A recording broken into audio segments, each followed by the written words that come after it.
तो इस कहानी के शुरू में हम जेफ नाम के एक आदमी को अपनी बोट पे देखते हैं। वो और उसके साथ ही सांपों को पकड़कर उन्हें बेचने का बिजनेस करते थे और इस मर्तबा ये लोग सांपों को पकड़ने के लिए ऐसी खतरनाक जगह जा रहे थे जहाँ के बारे में माना जाता है कि वो जगह कर्स्ड है। वहाँ पर दुनिया का सबसे बड़ा सबसे खतरनाक क्रिम्सन एनाकोंडा रहता था, जो किसी भी चीज को बड़ी ही आसानी से अपना शिकार बना ले, यहाँ तक कि वो उसके अपने ही जैसे एनाकोंडा से क्यों ना हो। खैर, अब ये लोग अपनी मंजिल पे पहुंच जाते हैं और जेफ का कैप्टन साथी जेफ से ज्यादा पैसे मांगने की डिमांड करता है क्योंकि ये बहुत खतरनाक जगह थी। यहाँ वो और उसकी बोट सेफ नहीं थे। जेफ भी पैसे निकाल कर उसे दे देता है, लेकिन इस मर्तबा गलती से पैसे उससे नीचे गिर गए। जिन पैसों को जब कैप्टन उठाकर सीधा हुआ तो एकदम से जेफ ने उसके गले में अपना चाकू स्टैब करके उसे मार डाला। इसी चाकू से फिर जेफ ने उसका गला उतार कर नदी में फेंक दिया, ऐसे जैसे वो किसी के लिए चारा डाल रहा हो। ये चीज उसके बाकी साथी भी देख रहे थे। जेफ उन सबसे कहता है, मुझे धोखेबाजों से नफरत है। ये लोग आगे बढ़ते हैं और जंगल में इन्हें एक मूर्ति दिखाई देती है, ऐसी मूर्ति जिसके ऊपर बहुत सारे सांप बने हुए थे। और ये देखते हुए जेफ कहता है, तो आखिर क्रिम्सन एनाकोंडा की कहानी सच थी। दूसरी तरफ जेफ के साथियों को बहुत सारे सांप मिल जाते हैं, जिन्हें देखकर वो भी बेतहाशा खुश हो चुके थे। जल्दी जल्दी वो इन्हें अपने थैलों में भरना शुरू कर देते हैं। दूसरी तरफ जेफ उस बड़े क्रिम्सन एनाकोंडा की तलाश में अपनी बंदूक लेकर निकल जाता है। इन तीनों में से एक साथी जब सांपों से भरे हुए थैले वापस बोट में रखने आया तो उसने देखा कि दूर उनके कैप्टन साथी की सर-कटी लाश पानी में खड़ी थी। उसे अपनी आंखों पे यकीन नहीं आया। अचानक वो लाश दोबारा पानी में डूब गई और तैरते हुए कोई बड़ी सी चीज उसकी तरफ आने लगी। डर के मारे ये आदमी जंगल की तरफ भागता है, लेकिन उसकी कोशिश कामयाब नहीं होती क्योंकि एक बड़ा सा एनाकोंडा अब उसे अपने शिकंजे में ले चुका था। उसके इर्द गिर्द लिपट कर वो उसकी हड्डियां तोड़ते हुए उसे खाने ही वाला था कि अचानक सीन कट होकर हमें जंगल में उसके दूसरे साथी को दिखाया जाता है। वो साथी एकदम से कुछ देखकर डर गया। असल में उसने उसी बड़े से एनाकोंडा की बॉडी को रेंगते हुए देख लिया था। जैसे ही वो एनाकोंडा एक दरख्त पे चढ़ा तो उसके पेट को देखकर साफ लग रहा था कि उसने किसी इंसान को निकला हुआ है। इससे पहले कि ये आदमी अपनी जान बचाकर भाग जाता, एकदम से उसके सामने उसकी साथी की लाश लटक जाती है, जिसके ऊपर अजीब सा लिक्विड लगा था, क्योंकि सांप ने अब वापिस उसे अपने मुंह से उगल दिया था। उस पहले वाले आदमी को फेंककर ये सांप अब इस आदमी को अपने शिकंजे में जकड़ लेता है। दरख्त के साथ लगाए वो इसकी हड्डियों को भी जकड़ कर तोड़ देता है और फिर उसे भी खाने लग जाता है।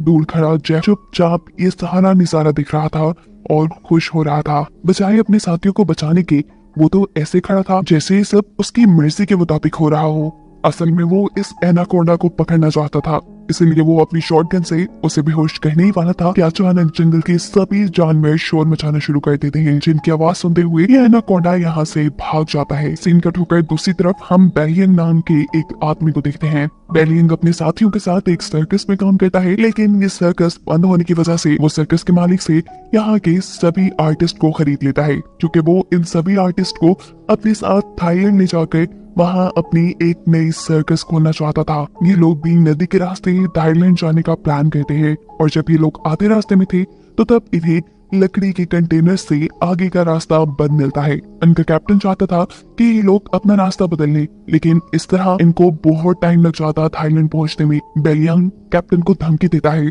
जो भी हो हमें वक्त पे थाईलैंड पहुंचना है क्योंकि वहाँ पे हमारा शो है जिसके पैसे मैं एडवांस ले चुका हूँ। अगर हमने शो ना किया तो हम बर्बाद हो जाएंगे। जवाब में कैप्टन कहता है, फिर तो मेरे पास एक ही रास्ता है कि हम उन सारी चीजों को डायनामाइट से उड़ा दें, बिना ये बात जाने कि उनके इस काम से उनके ऊपर कितना बड़ा खतरा आ सकता था। ये लोग बम से उन सारे कंटेनर्स को जला देते हैं। ऐसा करने से उनका रास्ता तो साफ हो गया, लेकिन देखते ही देखते बहुत सारे सांपों की बारिश उनकी शिप पे हो गई, क्योंकि उन सभी के सभी लकड़ी के कंटेनर्स में सांप भरे थे। डर के मारे ये लोग कहीं न कहीं छुपने की कोशिश करते हैं, जबकि बहुत से लोग बुरी तरह सांपों में घिर चुके थे। इनकी एक साथी लैन यहाँ होशियारी दिखाती है और एक प्रेशर वाले पाइप के जरिए इन सभी सांपों को अपनी शिप से नीचे गिराने में कामयाब हो जाती है। लेकिन तभी अचानक बाथरूम की छत टूटने की वजह से बहुत सारे सांप बेलियंग के ऊपर गिर जाते हैं, जो कि बाथरूम के अंदर छुपा था। जिनसे बचने के लिए वो नदी में कूद जाता है और तैरते हुए किनारे तक पहुंचता है। लेकिन उसकी बुरी किस्मत यहाँ पर भी एक किंग कोबरा उसे काटने के लिए उसके सामने था। इससे पहले कि वो उसे डस लेता, यहाँ कोई आदमी उसके ऊपर पाँव रखते हुए उसे कुचल देता है। ये इंसान जेफ था, जिसने बेलियंग की जान बचा ली थी, इसीलिए बेलियंग उसे अपनी शिप पे ले आता है। जेफ सबको बताता है कि वो एक वाइल्ड एक्सप्लोरर है और एक एक्सीडेंट की वजह से वो यहाँ जंगल में फंस गया। यहाँ अचानक इनका एक साथी कान पकड़कर जोर जोर से चिल्लाने लगा था। जेफ करीब जाकर उसका कान गौर से दिखता है, फिर अपनी उंगली पे कट लगाते हुए वो इस लड़के के कान के पास ले जाता है और हम देखते हैं कि अचानक उसके कान में से एक सांप का बच्चा निकलकर जेफ के हाथ पे काट चुका था और उसके काटने से जेफ को कोई फर्क नहीं पड़ा। वो तो इस सांप को उठाकर पानी में फेंक देता है। ये सारी चीज यहाँ खड़ी लैन नोटिस कर चुकी थी। लैन खुद भी एक स्नेक एक्सपर्ट थी। वो जानती थी कि एक सांप के जहर से इम्यून करने के लिए इंसान को बहुत सारा सांप का जहर अपने जिस्म में डालना पड़ता है और ये चीज वो बेलियांग को भी बताती है और कहती है मुझे ये जेफ इंसान ठीक नहीं लग रहा। देखो कैसे उसे सांप ने काटा लेकिन उसे कुछ भी नहीं हुआ।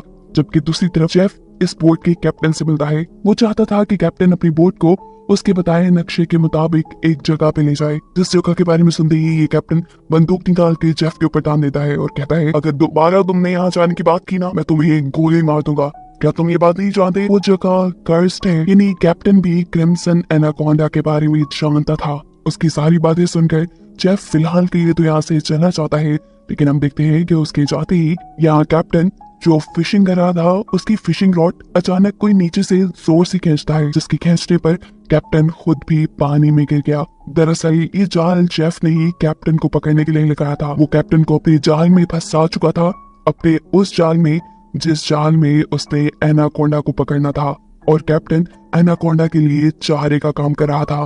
कैप्टन का गायब होना लैन को शक में डाल देता है। लैन जानती थी कि ये जेफ का ही काम होगा। वो जेफ से पूछती है कि कैप्टन कहाँ है, लेकिन जेफ उसकी बातों को ये कहकर टाल देता है कि ये जंगल है, यहाँ इंसानों का गायब होना आम सी बात है। एकदम से इन सबको पानी में हलचल सुनाई दी।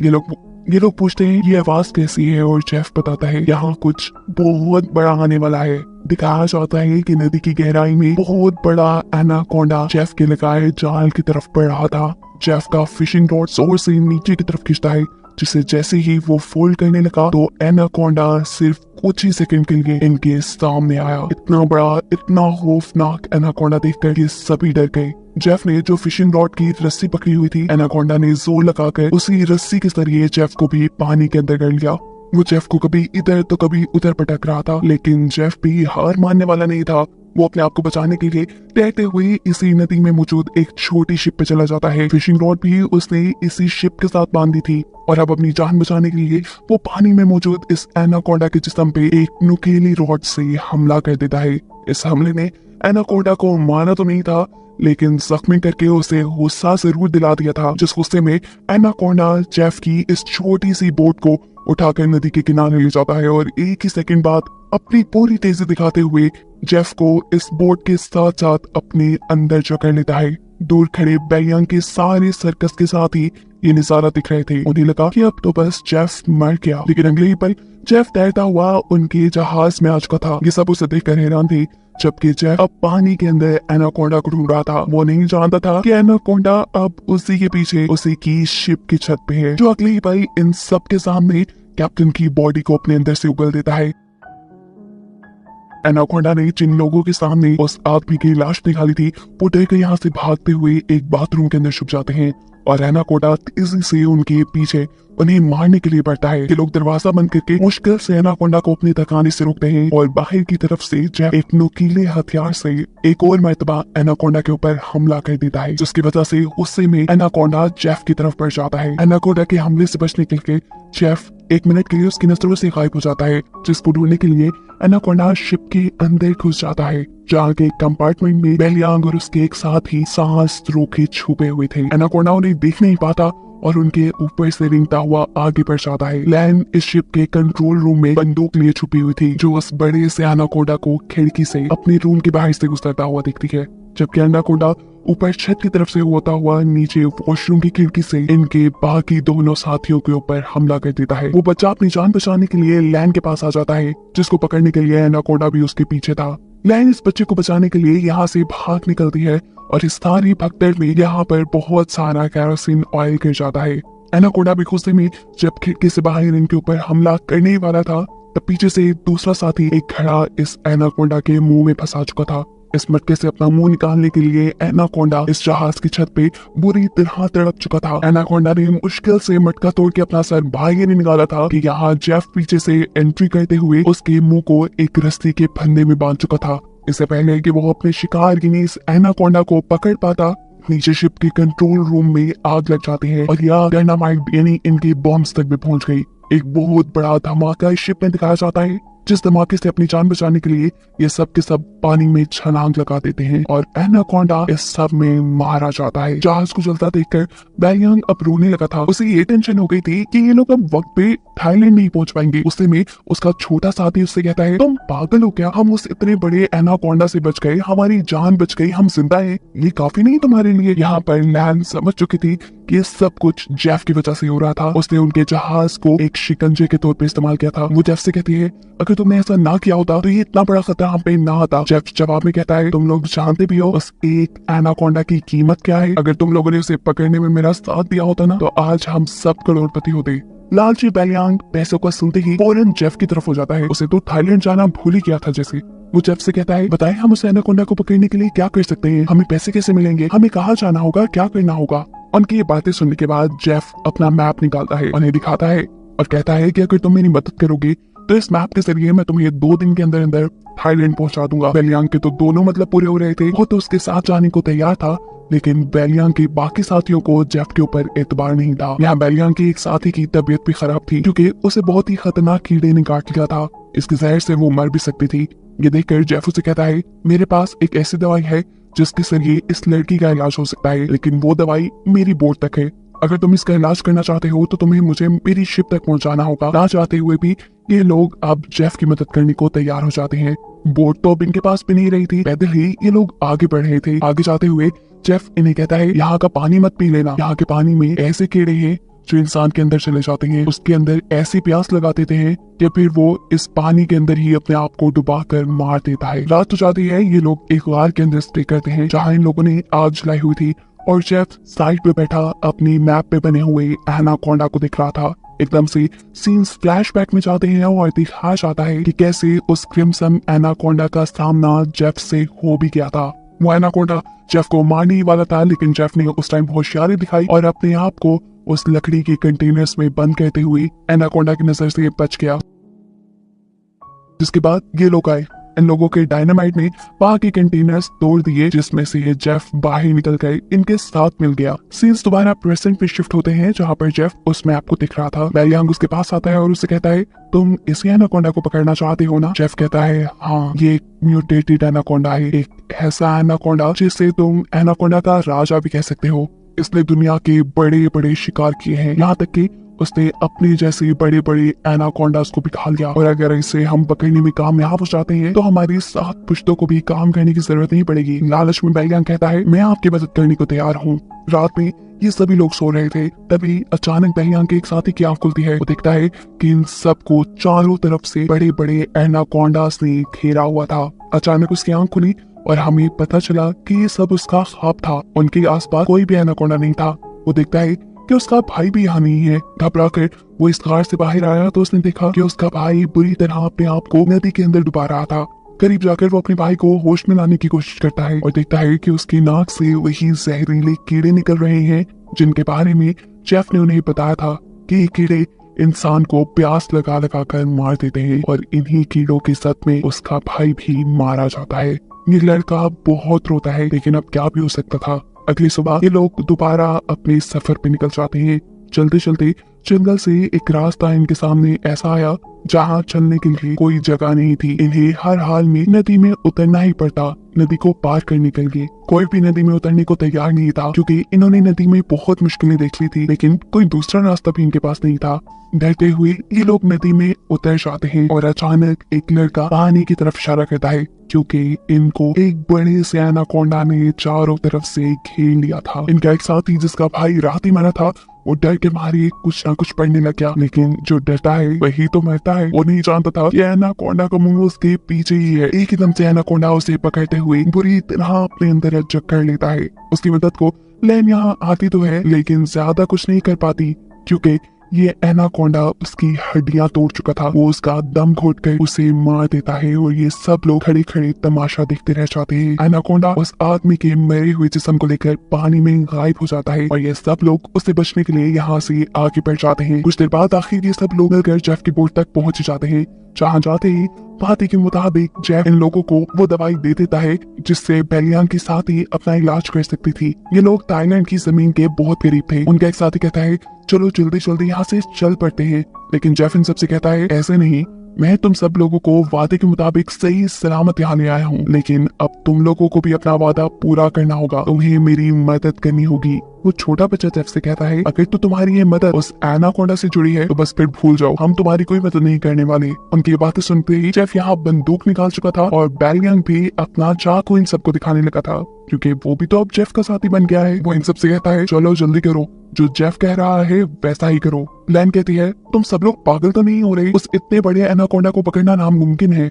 जेफ कहता है हाँ ठीक कह रही हो, लेकिन पूरी तरह नहीं उस एनाकोंडा को खाते हुए पकड़ा जा सकता है। ये कहते ही बेलियांग और जेफ दोनों अपने दो साथियों को रस्सी से पकड़कर अपने जाल के ऊपर बांध देते हैं, क्रिम्सन एनाकोंडा के चारे के तौर पर। रोता हुआ वो बच्चा बेलियांग से कहता है तुम ऐसा क्यों कर रहे हो, अगर हम लोग मर गए तो सोचो तुम्हारी सर्कस में कौन परफॉर्म करेगा। उसकी बात सुन के पागलों की तरह बेलियांग हंसने लगा और उसने कहा तुम्हें क्या लगा मैं तुम्हें सर्कस के लिए थाईलैंड लेके जा रहा हूँ? अरे पागलो, मैं तो तुम्हें वहाँ लेके जा रहा था ताकि तुम्हारे ऑर्गन्स बेच के मैं बहुत सारा पैसा कमा सकूं, लेकिन अब देखो मैंने अपना प्लान चेंज कर दिया। अब मैं जेफ के साथ मिल गया हूँ क्योंकि मैं जानता हूँ कि तुम्हारे से भी ज्यादा पैसे मुझे ये एनाकोंडा दे सकता है। यहाँ दूसरी तरफ क्रिम्सन एनाकोंडा के लिए ट्रैप लगाते हुए जेफ ने उन दोनों लड़कियों को भी दरख्त से बांध दिया था, जिसके बाद वो अब एक लड़की से बदतमीजी भी करने लगा था। ये लड़की भी चालाक थी, वो उसे रोकती नहीं बल्कि उसी को अपने जाल में फंसाकर उसकी पॉकेट से उसकी गन निकाल लेती है, जिससे पीछे मुड़कर जैसे ही वो जेफ को शूट करती है तो उसकी बुरी किस्मत कि ये गोली चली ही नहीं और अब वो खुद आ गई जेफ के कब्जे में। इससे पहले कि जेफ उसे मार देता या उसकी दूसरी साथी यानी लैन पीछे से आकर जेफ को स्टैब कर देती है अपनी नाइफ से। जेफ अपने बाजू से लैन को दूर गिरा देता है। दूसरी तरफ मौका देखते हुए दूसरी साथी जेफ के हाथ से गन लेने में लग जाती है। यहाँ लैन भी कमजोर हुए बगैर जेफ के ऊपर चढ़कर उसका गला घोटने की कोशिश करती है और इसी छीना झपटी में वहाँ गोली भी चल जाती है। सीन कट होकर हम उन दोनों लोगों को देखते हैं जिन्हें जेफ ने एनाकोंडा के शिकार के तौर पे रखा था, जिनके पास अब बड़ा सा एनाकोंडा उन्हें खाने के लिए आ रहा था और दूर खड़ा बेलियांग ये सारा तमाशा अपनी आंखों से दिख रहा था। बेलियांग उनकी जाल की रस्सी पकड़े हुए था, लेकिन वो ये बात नहीं जानता था जहाँ वो दूसरों की मौत का तमाशा देख रहा है वहीं पीछे उसकी भी मौत खड़ी है। एक और बड़ा सा एनाकोंडा उसके ऊपर भी आंख जमाए बैठा है और इससे पहले कि बेलियांग को इस बात की खबर होती वो एनाकोंडा एकदम से उसके सर के ऊपर वार करके उसे यहाँ से उठाकर ले जाता है। ऐसे उसके हाथ में पकड़ी हुई रस्सी भी उसे छूट जाती है। उन दोनों लोगों का जाल ऊपर चला जाता है। ऐसे एनाकोंडा और उनके दरमियान में फासला आने से उन दोनों की जान बच जाती है। यहाँ जय उससे में उस लड़की को मारने की कोशिश करता है, लेकिन इस मर्तबा भी लैन बहादुरी दिखाती है और पीछे से एक बड़े से लकड़ी के टुकड़े को जेफ के सर पे मारते हुए उसे बेहोश कर देती है। जेफ के बेहोश होते ही ये दोनों भागते हुए अपने दोनों साथियों के पास आते हैं। उन्हें जाल से निकालकर वो उन्हें भी आजाद कर चुके थे, लेकिन उनकी बुरी किस्मत ये जेफ को होश आ गया था। इसे देखते ही ये लोग बुरी तरह डर गए, लेकिन यहाँ इनकी किस्मत ने इनका साथ किया। एक बड़ा सा एनाकोंडा आकर जेफ को यहाँ से ले गया। ये सभी लोग अपनी जान बचाकर जेफ की बोट की तरफ बढ़ जाते हैं ताकि उसमें बैठ के इन लोग यहाँ से निकल पाए, लेकिन लैन के साथी की हालत खराब हो चुकी थी क्योंकि उसे जेफ की बंदूक की गोली लग गई थी और वो यहीं पर इन लोगों की आंखों के सामने दम तोड़ देती है। बाकी बचे हुए लोग जल्दी से बोट पे आके उसे स्टार्ट करने की कोशिश करते हैं, लेकिन ये बोट खराब थी। अचानक इनके एक साथी को पीछे से एक गोली लगती है। वो साथी अपनी गर्दन से वो गोली निकाल कर देखता है कि ये शॉटगन थी, यानी बेहोश करने वाली गोली,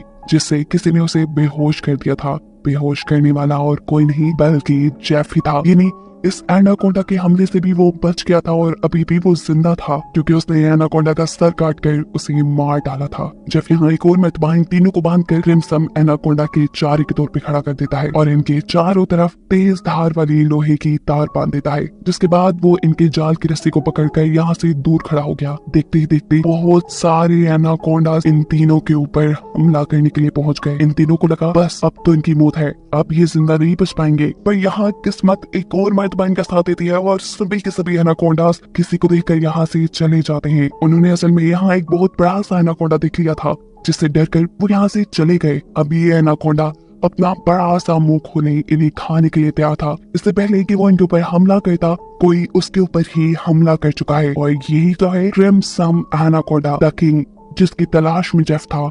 इसका साइज बाकी एनाकोंडास के मुकाबले 10 गुना बड़ा था। ये क्रिम्सन एनाकोंडा आहिस्ता आहिस्ता इन तीनों को अपनी शिकंजे में जकड़ लेता है और इन तीनों को खाने वाला होता है कि अचानक जेफ रस्सी छोड़कर उसे अपने जाल में पकड़ लेता है। अपने आप को छुड़ाने के लिए क्रिम्सन एनाकोंडा तड़प जाता है। वो इधर उधर घूमता है, लेकिन फिर जब आजाद नहीं हो पाता तो अपने दांतों में इस जाल को फंसाकर वो इसे फाड़ कर एक तरफ से यहाँ से निकल जाता है। अपनी जान बचाने के लिए ये क्रिम्सन एनाकोंडा जंगल की तरफ भाग गया। जेफ ने बहुत कोशिश की उसे अपने जाल में दोबारा फंसाने की, लेकिन वो कामयाब ना हो सका। इस सारी कोशिशों में जेफ बेवकूफ ने अपने आप को ही एक दरख्त के अंदर फंसा लिया था। इससे पहले कि वो यहाँ से निकल पाता, क्रिम्सन एनाकोंडा उसको इस दरख्त के साथ ही लपेट लेता है। इस एनाकोंडा को देखकर यहाँ खड़े हुए ये लोग भी बुरी तरह डर जाते हैं। अपनी जान बचाने के लिए ये लोग कुछ भी नहीं कर पा रहे थे, लेकिन तभी छोटा होशियार बच्चा अपना दिमाग चलाता है और अपने दांतों से ये रस्सी तोड़ने में लग जाता है। कहीं ना कहीं उसे उम्मीद थी कि वो बच जाएगा। उसने अपने दांतों से इस रस्सी को तोड़ने में इतना जोर लगाया कि उसके मुंह से खून निकलने लगा। यहाँ एक मर्तबा तो जेफ उस क्रिम्सन एनाकोंडा के शिकंजे से निकलने में कामयाब हो ही गया था। इससे पहले कि वो यहाँ से भाग जाता, क्रिम्सन एनाकोंडा अपनी दुम से उसको फंसाते हुए उसे अपने करीब करता है और फिर उसे अपने शिकंजे में जकड़ लेता है। उसकी गर्दन पे अपना मुंह रखते हुए उसने अपने शिकंजा इतना टाइट कर लिया कि जेफ की हड्डियां टूटने लगी, जिसके बाद इस एनाकोंडा ने जेफ को भी अपने अंदर निकल लिया। यहाँ ये तीनों भी उस रस्सी को तोड़कर आजाद होने में कामयाब हो गए थे। जेफ को मारने के बाद वो क्रिम्सन एनाकोंडा इन्हें मारने के लिए इनकी तरफ बढ़ जाता है। ये लोग एक लकड़ी के कंटेनर के पास पहुंच जाते हैं। वो बच्चा अपनी जान बचाने के लिए इस कंटेनर के अंदर चला जाता है और एनाकोंडा उसे देख चुका है। एनाकोंडा अब उसके पीछे पीछे इसी कंटेनर में जा रहा है, लेकिन कंटेनर की दूसरी तरफ दरवाजा बिल्कुल बंद है। बच्चा तेजी से इस दरवाजे को तोड़ने की कोशिश कर रहा है। वक्त गुजरता जा रहा है, एनाकोंडा तेजी से उसकी तरफ बढ़ रहा है। इससे पहले कि एनाकोंडा इस बच्चे को निकल लेता, वक्त रहते ही उसके साथ ही बाहर की तरफ से इस कंटेनर का दरवाजा खोलने में कामयाब हो जाते हैं और ये बच्चा बच के यहाँ से निकल जाता है। ये लोग भागते हुए आगे बढ़ते हैं। इन्हें ये भी मालूम था ये लोग बच नहीं पाएंगे, लेकिन यहाँ किस्मत इनका साथ देती है। इन्हें नहीं मालूम था कि जंगल के उस हिस्से में थे जहाँ पर जेफ ने तेज धार वाली वायर लगाई थी, जिस वायर से टकराते हुए इस एनाकोंडा का सर कट जाता है। पीछे मुड़ के ये लोग उस एनाकोंडा को देखते हैं और इन्हें यकीन नहीं आता कि इनकी जान बच चुकी थी। इनके लिहाज से वो एनाकोंडा मर चुका था। ये लोग खुश थे, लेकिन अब और खतरा ये मोल नहीं ले सकते थे। अपनी जान को खतरे में नहीं डाल सकते थे। ये जानते थे कि यहाँ पर बहुत से और भी एनाकोंडा है। जल्द से जल्द ये लोग यहाँ से अपनी जान बचाकर निकल जाते हैं और कहानी के आखिरी सीन में हमें दिखाया जाता है कि असल में वो क्रिम्सन एनाकोंडा मरा नहीं, बल्कि जैसा जेफ ने पहले बताया था वो एक म्यूटेटेड एनाकोंडा था। उसने अपने कटे हुए सर को रीजनरेट कर लिया था, जिन्हें दोबारा से बना लिया था और अब वो एक और मर्तबा जिंदा हो गया है, जिसे दिखाते हुए ये कहानी यही खत्म हो जाती है।